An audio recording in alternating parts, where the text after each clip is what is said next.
Hello, hello, hello. Welcome to Next Level Real Talk Podcast, where we have conversations on the journey of personal transformation and the pursuit of lasting peace and happiness with Sheldon. And welcome back to another episode of Next Level Real Talk Podcast here with Sheldon and David. Hey, David, how you doing? Doing great. How about yourself? How was your week? Good, good. It was intense, and I guess we're going to talk about that. Should I just jump right in? I say jump right into it. Yeah, tell people about what happened, the situation, and Yeah, so if we're connected on Facebook, which many of the people or some of the people are, I posted a big old post about this gentleman. His name was Michael Whitney. He was an archbishop or bishop. We always called him Bishop Michael or Master Michael. Had different things that he called. He really didn't care about any of those things, but people will call him different things based on what their relationship was with them. um, but he was basically somebody my kind of spiritual mentor, teacher, uh, role model, guide kind of guy. Um, and he passed away on Thursday, right as I was trying to return home. He had passed, and I was hoping to get back here and go out Friday and see him. Didn't get to, but have been able to feel him so strongly anyway. It's been crazy. Such a beautiful, loving energy. So yeah, it kind of made me thinking of whenever somebody that's pivotal in your life passes and moves on. I think sometimes these things cause us to reflect, right? And so you know, it made me think about his life and all of the people that he had impacted.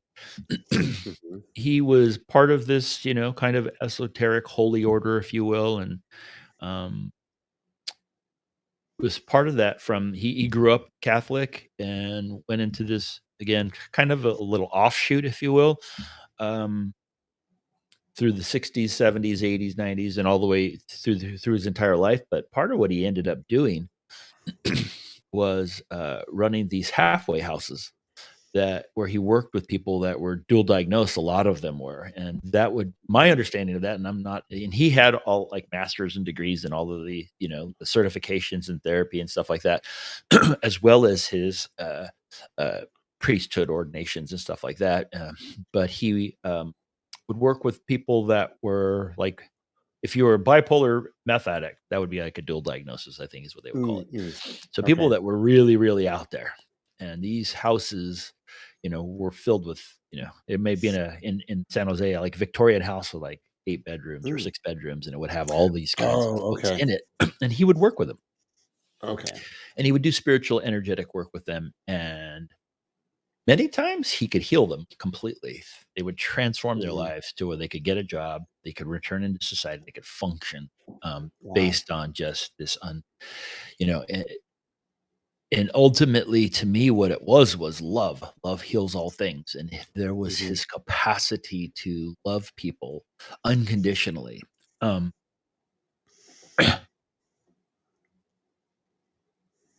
oh, fuck. No, we're good. And no, I'll let you relax a second. And obviously he was a very very influential to Sheldon. And but love, that's that thing of it's hard to give unconditional love. I Yes. mean, they always say you give unconditional love to your kids. Well, you really don't. It's not. Um, so it's hard to say that, but you can get to that point.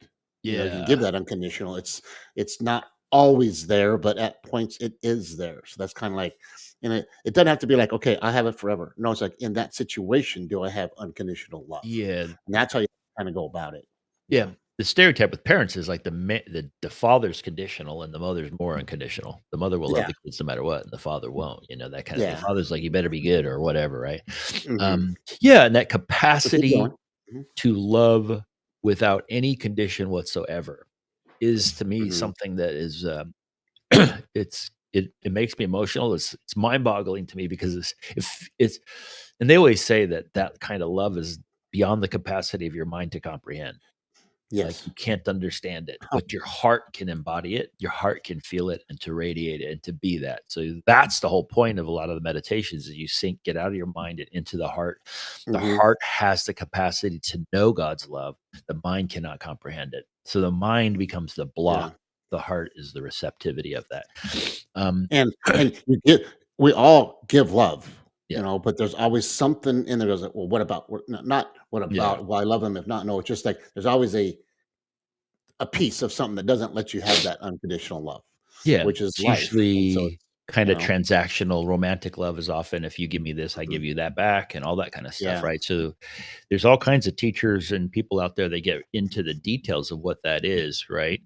yeah, Um, and we've talked about, one of the teachings that I learned where it says, "Love allows all things, accepts all things, embraces all things, and trusts all things," that was mm, kind of a definition of unconditional love, that it can allow everything that happens to happen exactly as it is, can accept it exactly how as it is without trying to mhm. change, can embrace it, and can trust the perfection of every moment, and that's unconditional. You're like, "Wow, that's really hard."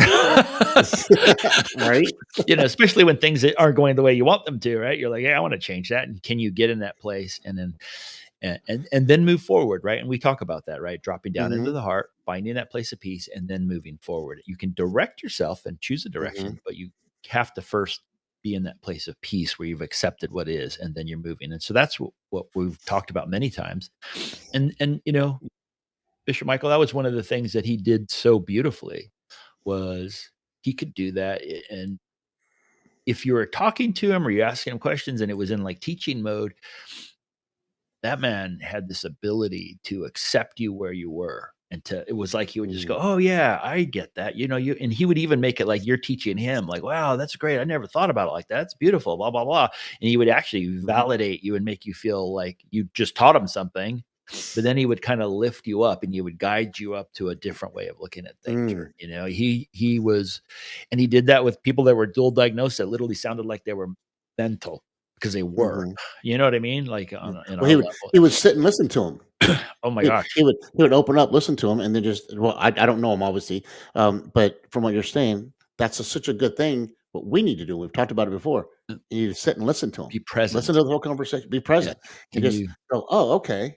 Because there are things you may think, Yeah. "Okay, this guy's dual diagnosed, he's He's just bipolar, drug addict. rambling He doesn't know anything." psychobabble. Yeah. It's like, yeah, they do. They're Yeah. humans. It's just they're in an issue right now, and slowly, if you listen to them, it validates them, and whether they're right or wrong, eventually you get them to where they understand themselves, Yes. which is hard. They're not understanding themselves or in that state. Yeah, So, and he could take that, but he would start by mhm, connecting, by yep, allowing, opening, being present for mhm, that person, and then he would just sort of boom, and then sort of direct them in this slightly different way, ask them a eh, question. Sometimes he'd not change the judging. subject on them, and he would Mhm, just like, "Oh, blah, blah, blah. How's the weather? Look at that array," and he would just distract their mind, and it would flip them out of their when they were spinning out, and he'd go, "Look at that car uh-huh, out there," or whatever, and then they would kinda go, "Oh, what? Is it green?" And then and then he yes. and then he would and that would, like, get him out of a loop, and then he would be able Mhm, to talk to him again and get him back on track, and he did that with so much love. and it sounds like he did. I mean, we all have a hard time doing this. I do. Going into a situation without judging. I mean, Yeah, we all judge the moment we walk into something. You're like, oh, that person's this, that person's yeah, this. In our own little way, uh, somewhere in the back of our mind, we do judge. But it sounds like Kitty would just go in, and if you show them you're not judging, that man, changes the whole I perspective. had never seen anybody he never did that to anybody, man. It was unbelievable. That man Wow. never spoke a bad word about anybody. Um, he was so gentle with everybody. It was like, "How the fuck do you do that?" You know what I mean? Like, there was a part of me that's like, "God damn, man. That is Yeah. He crazy." just, Like, he just had yeah. this patience. Hmm. Uh, Which is, it yeah. He was just, I mean, he would just be present in every moment. That's how he does it. And he finally got to that spot to where it's so awesome that he could do that, which is be fun for all of us to get that spot. But it was the most ah, beautiful thing, yeah, it really was. yeah. And he was like a seer, so, I don't wanna get into all that other crazy stuff, but he could see your light, like, Mm, like in the statues of Mother Mary, and they always have that little radiant stuff, like the aura mhm, coming out, like, that's your aura or whatever, he could see that. He could see the colors in it, he could look at it. So he could mhm, definitely see, and he would usually look at was the center of your beingness, which is that divine spark, and he mhm, could see that light. And he would have people coming in every kinda condition, like, just off their rocker, and he would just be like, "Wow, that was beautiful. Did you see her light? Oh my God, she's got this gorgeous, beautiful pink, blah, blah, blah.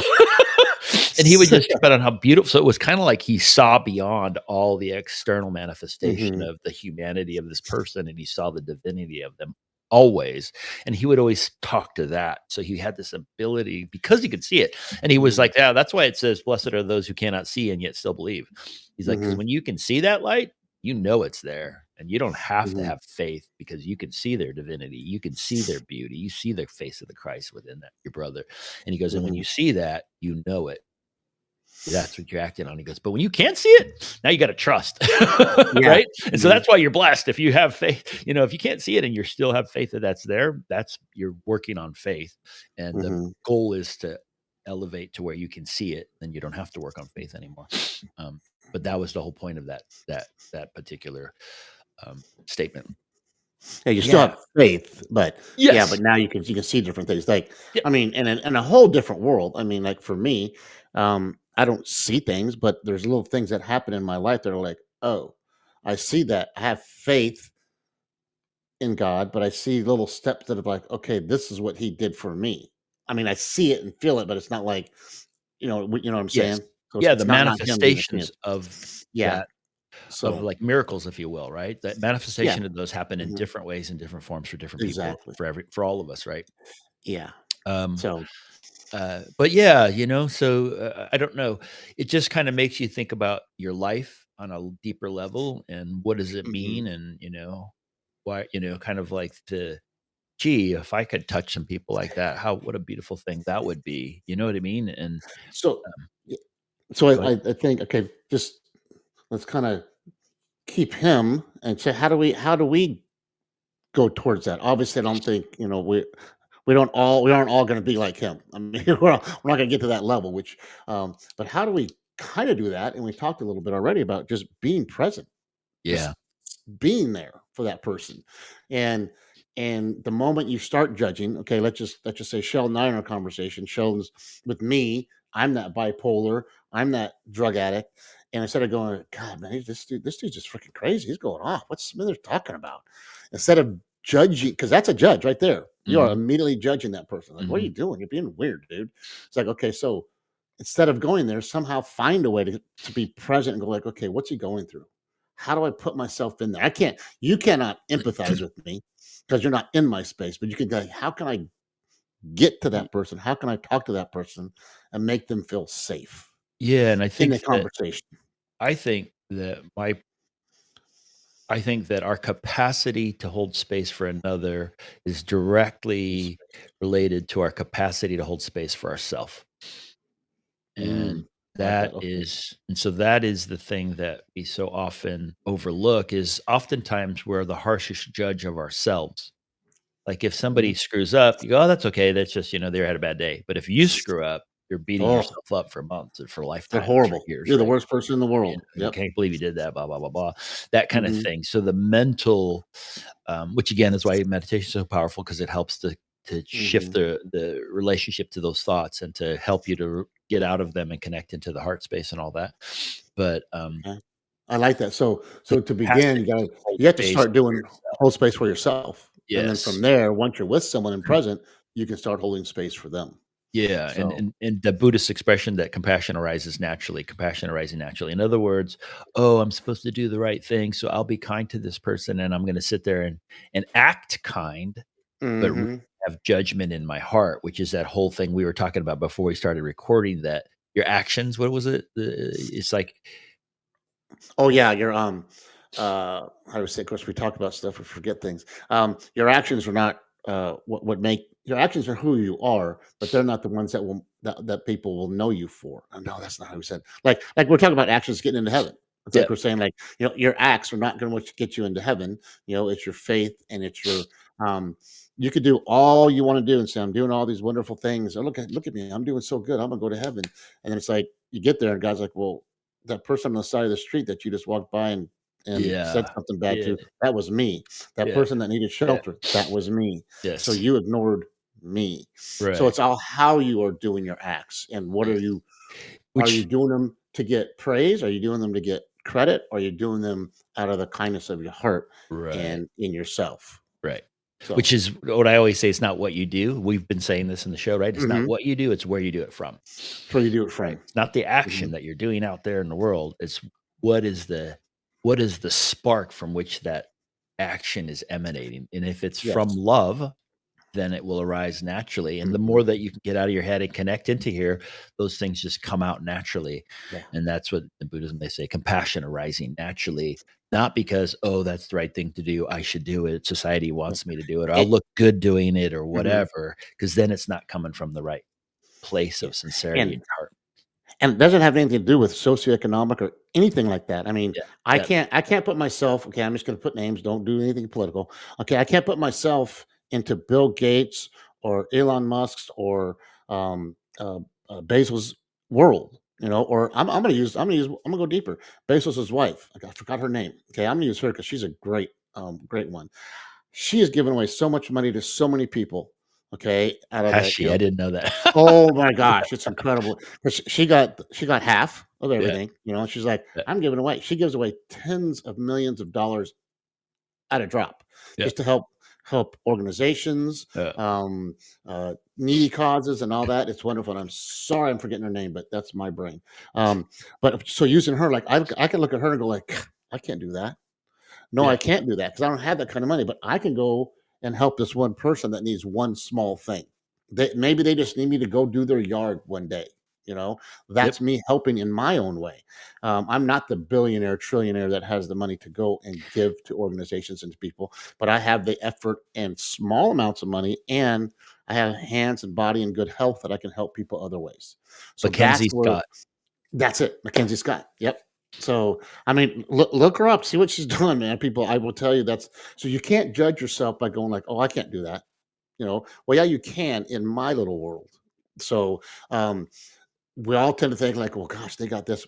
The Joneses, oh, they got cars. I gotta have cars, or I'm not that good. Sheldon, I see on Facebook, he's always going here, he's always going there, he's on vacation, he's got this, he's got that. Yeah, but what's he not posting? Yeah. So we have to understand where we are is where we are. Be where you are. Be happy, Yep. and love you Yeah. in Be your kind to space, yourself. in your world, and be Yep. kind to yourself because you're Yep. doing great where you are. The thing is, they're doing great where they are. Yes, they have issues. Don't tell me they don't have issues. But we all have to do it from our space, not Yep. someone else's space. I'm not Yep. going to give $10 million to somebody because I will never have that in my life. But she has the ability to do that. I have the ability to go do this over here or Yeah. help my neighbor.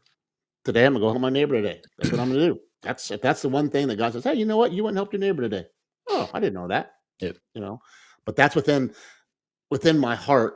I'm doing what I can do. Within her heart, she knows what she's doing, what she can do. Yep. So, And again, it's not the action, it's the heart, the mhm. intention, the space from which that originates, that gesture Yes, originates. And that and gesture can and be yeah, as and from what simple I as know, from what I've seen, none of that. She doesn't want yeah. notoriety, but she gets it because, well, someone's getting $10 million, you're gonna get noticed. Mm, But she's never out there going like, "Oh, by the way, I'm doing this. I'm doing this. mm, We need to do this." She's just like, "Oh, here." yeah. She takes applications. She goes, "I'll get all there's give me," and I'm give me applications. I'm give 10 organizations or 100 organizations this amount of money this week. Boom. Wow. And so yeah, so it's like yeah. So from what I know, she's doing it from a good heart. You Yeah. know, and we know that there's people out there that do it from a just I want to be noticed, and this is Yeah. how I'm going to be the Yeah. man, the Yeah. woman, whoever I am. So yeah, so the biggest thing is I liked how you said that you got to have to hold that space for yourself first, and Yes. then where are you coming from? That's the biggest If one. you haven't received it, you can't Mhm. give it, right? So you have to, Yes. it's like a flow of energy. If you haven't received that energy, um, and that to me is that whole cup runneth over thing, right? Because if your cup is half full and then you give your energy away to somebody, then your cup is now a quarter full. You feel Mhm. drained, and then you Yeah. need energy back from somebody. That's where this whole codependent relationship starts to happen. It's just like, oh, you got to give me something. But if your cup is Mhm. running over, then you can give the overflow freely, and you'll never feel drained, Yeah. right? But you Exactly. have to connect to that source, however you do that, whatever that is, which starts with holding space and being compassionate for yourself, right? That is Mhm. filling your own self up first and allowing yourself to feel uh, loved and respected and honored, right? So sometimes people can't do things. Yeah. Sometimes you sometimes saying no is the most loving thing you can do for yourself, right? It's that Mhm. I can't go Yep. there. I can't do that thing. I need my time, and honoring and respecting your own time and your own place. Yes.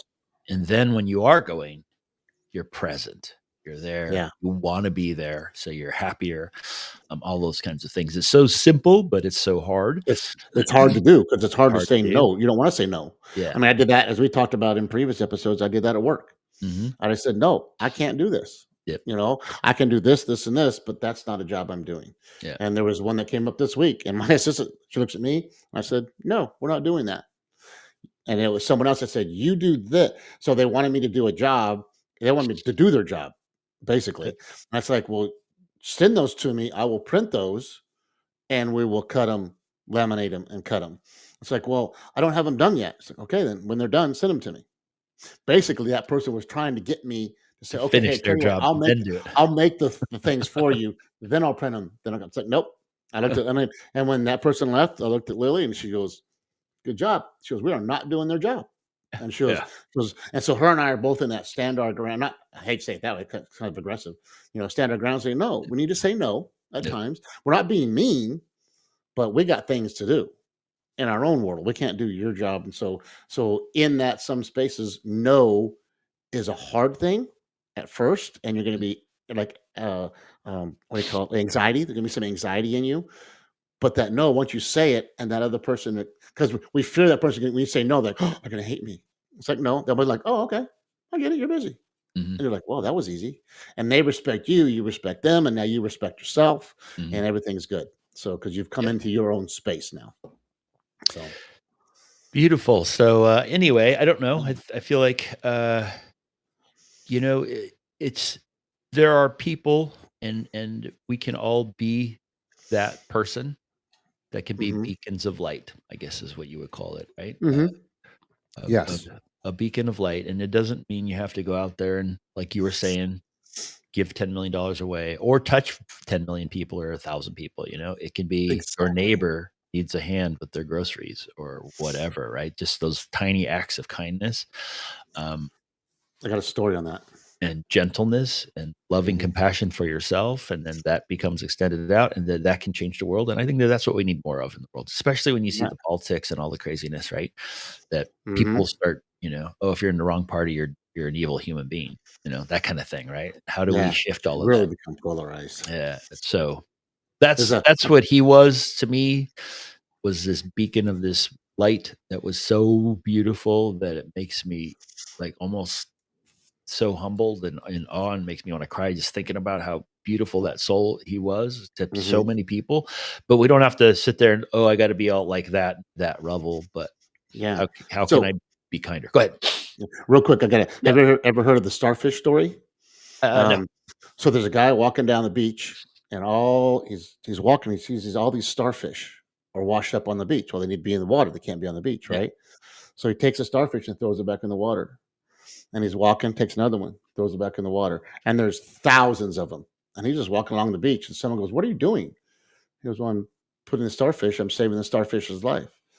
And he goes, and the other guy that questioned was like, "Well, there's 1,000 million of these things Yeah. here. Yeah. How are you going to save their lives?" He goes, "I don't know, but I saved that one."